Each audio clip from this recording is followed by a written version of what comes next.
Humans of the Cardboard, welcome back to Just Nuts, guys. Pretty hype card here. I gave this card a quick little read just before we got into the video, but I think we're looking at something pretty spicy. So, let's get into it. We have another Animation Chronicle reveal here. I think we were coming down the pipeline, actually, a little faster than I thought for Animation Chronicle. I think we only had like 12 cards or so left to go. This is one of them. But this is a good one, so I'm not mad about this one at all. I feel like Animation Chronicle's been a little bit underwhelming so far, but we'll see. So here we go. This is Grief Tablet. I like the artwork on it too, kind of showing off the what is that? Lord of D, Lord of Dragon. It's an equip spell card. It's very interesting. So this card, I believe, is just support for the EXODIA, the new EXODIA / Millennium archetype, whatever you want to call it, from the most recent core set, Infinite Forbidden. That engine already has potential, but now we can also step forward and see more support coming here, and we'll talk more about that afterwards. But here we go. This is Grief Tablet. It's a equip spell. You can only activate one per turn. That makes sense. And this card says it's always treated as a Wedju card. This is a very interesting distinction. I think this is an early translation situation so far, and we'll get to that after, but you'll see, because Wedju may sound weird to you, like, huh? Wedge? What is that? Okay, first effect. The equipped monster cannot attack or be tributed. Also, its effects are negated. Cool. Okay, not bad. Also, even as a generic equip spell, if there is something that can quick effect equip this to an opponent's monster, this is technically like a negate, which is kind of cool. So that's not even the worst thing. And then that monster also can't attack or be tributed, so there is value there. Second effect, once per turn if you control the equipped monster, so if you equip it to something you control, you can add one Wedju card from your deck to your hand except Grief Tablet. That's really good. This is a really good effect that this just searches, kind of like Durendal, the Infernoble Arms Durendal, but this effect is slightly better because Durendal forces itself to be sent to graveyard. This one doesn't, so you still even keep this card on field, and with decks like Snake Eye, where you have to send another face-up card, like that is free value out of this card from there. But yes, it is a searcher, and yes, again, we'll talk more about the Wedju cards and what I think that that translation is supposed to be. Third effect, if this card is sent to the graveyard because the equipped monster was destroyed, you can inflict 500 damage to your opponent. That's like a fine effect. That's not anything that's like super relevant here. I mean, sure, if the monster is destroyed, like, why not? It's a burn. It's a burn effect, so if you have a way to pop your own monster, theoretically this does give you a way to burn for sticky time situations, but this effect definitely is not the meat and potatoes of this card. Jeez, alright, take it easy. Sorry. Just booted up the computer. Alright, anyway, we need to move forward here. Let's talk about the main effects here. So the first effect, I don't hate. It's not the main effect. This, to me, is actually the secondary effect. The main effect is just the second effect, right? This is just a searcher. You just equip this to any monster you have on the field, and boom, use it to search a Wedju card. I believe that's going to be a Millennium card, but we'll see what the official translation turns out to be when this card circulates a little more. That's pretty good. We've already seen in the OCG a couple different decks kind of splashing in the Millennium strategy because it is just a pretty good engine at getting you big bodies with good levels at the cost of only life points. Like, that's basically it. That engine costs you a little bit of life points, but it does get you multiple pieces of advantage at decent levels, decent stats, and this card now makes that even more accessible there. The second thing I really like too about this is this first effect here. I think this is like an understated effect on this card. I don't expect you to do that, like, you know, Mikanko style, equip this to anything for the negate. That's not even that good. We already had Axe of Fools anyway, if you really wanted to do that anyway. But I will say this. I think that just gives extra versatility to this card, because if all you could do was, like, if the only thing this card did was equip to your own monster to search, yes, it's a searcher, and yes, it's a nice consistency piece for an engine, but that loses to so much stuff. Not only does, like, obviously negates stop this, anything that can negate spell and traps, but also spell and trap removal would stop this from searching, and also even monster removal stops this from searching. So if you're even when you go to activate that second effect to search, if your opponent can just remove the monster it's equipped to, you just lose. Like, this card doesn't resolve, because this card equipped spells work similarly to continuous and field spells. They need to stay up on the field to resolve activated effects. That's brutal, right? And so I do appreciate, and this is still a bonus effect at the end of the day, but I do appreciate this first effect. Kind of makes this card feel similar to like opening an imperm, or I would say more so drawing imperm going second.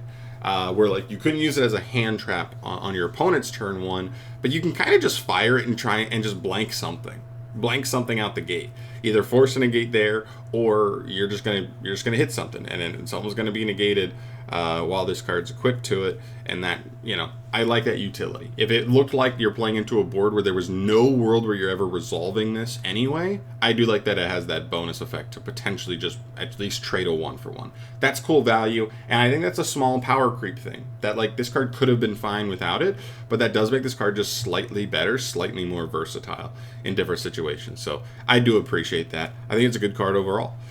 So when we talk about the what we're looking at here as far as what our search targets are, I believe this is going to be edited to be officially like Millennium cards, because the only Wedju card so far, based on the translations we know, that exists in the entire game of Yu-Gi-Oh!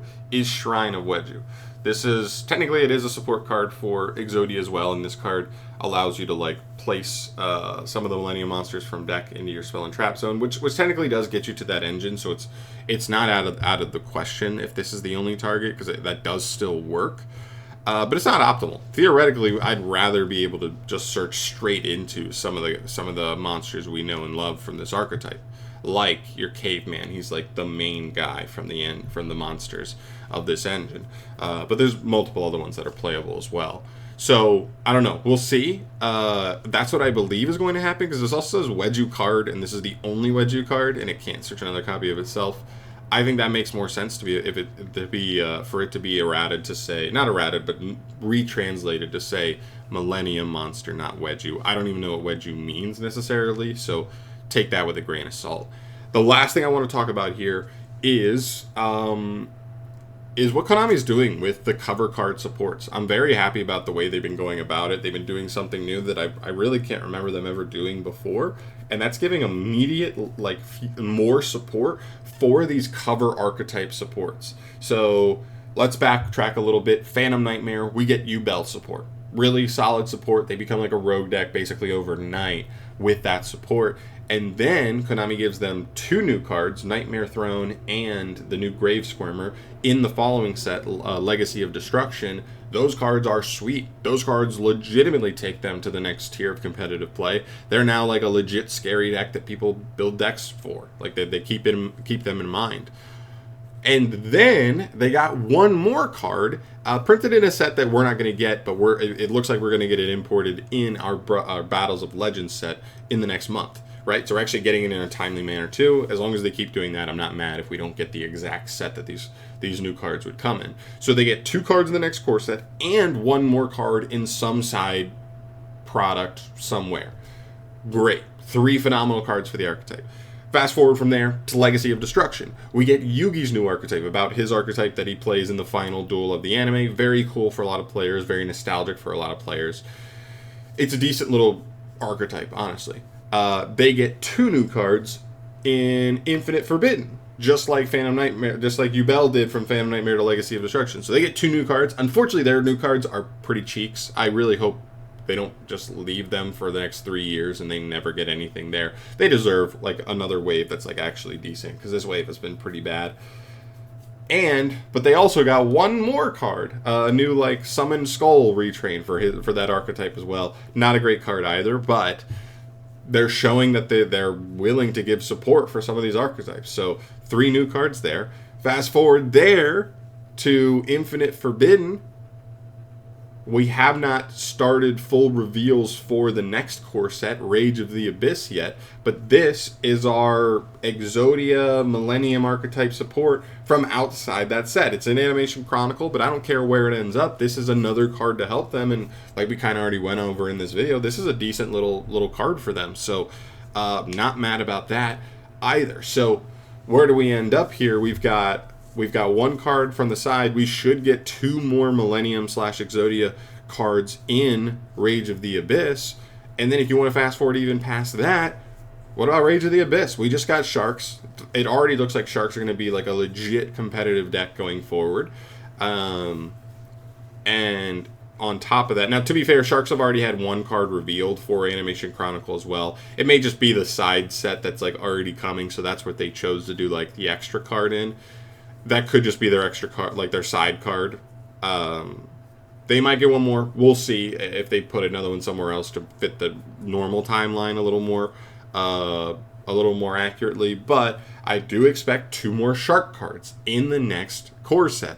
That's really exciting for an archetype that already looks really solid to begin with. So there you go. I mean, that's just something cool. I just want to make note of that. For anybody who hasn't been paying attention, it is really cool that they're doing that, because a lot of cover set like support tends to be very lackluster, and the fact that they're following them up, and some decent cards in most of these cases aside from Yugi's archetype, look pretty promising. So pretty happy about that. I think that's a really cool way to go about it.